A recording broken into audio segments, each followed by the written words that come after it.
l'élu macroniste claque la porte.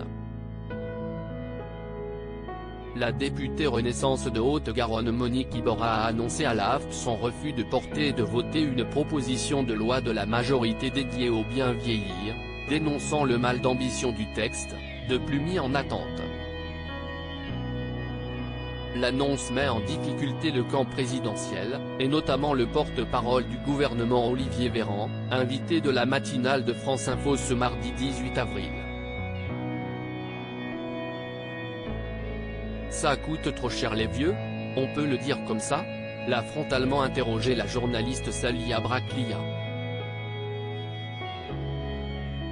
Visiblement décontenancé, Olivier Véran a laissé échapper un rire nerveux, avant de répondre à la question.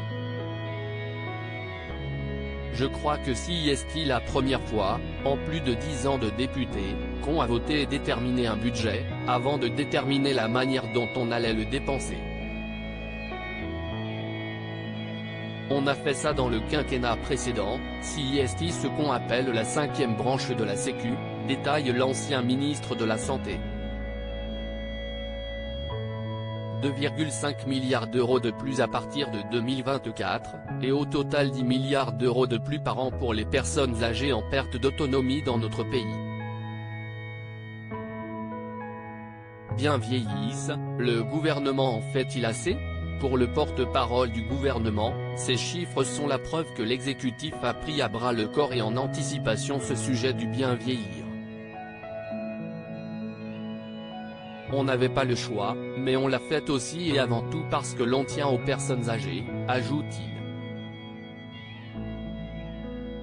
Des déclarations qui butent sur les propos de la députée macroniste Monique Iborra.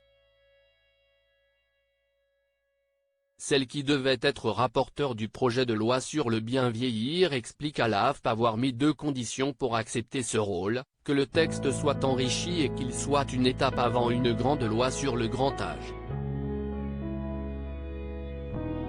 2 conditions qui ne sont, selon elle, pas réunies. J'ai travaillé avec le cabinet du ministre des Solidarités Jean-Christophe Combe. Je me suis rendu compte qu'on n'était pas sur la même planète, affirme même Monique Iborra auprès de l'AFP, rappelant qu'une réforme de grande ampleur sur le sujet a déjà été réclamée par plusieurs rapports de l'Assemblée nationale et du Sénat. Crédit photo, capture d'écran France Info.